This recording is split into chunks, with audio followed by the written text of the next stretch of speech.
It has arrived. After almost 2 years of dreaming this up and working on it and writing it and editing and waiting and hoping, the moment has arrived.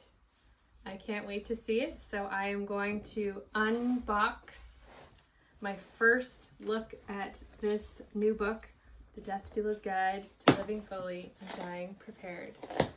I have my loved ones here who have been so supportive this whole journey, and I can't wait.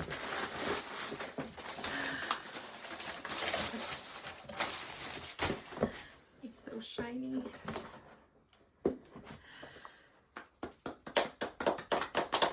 It's so beautiful. Gosh, it's so shiny and pretty. I can't believe it's real. And the dog's in here and he's excited.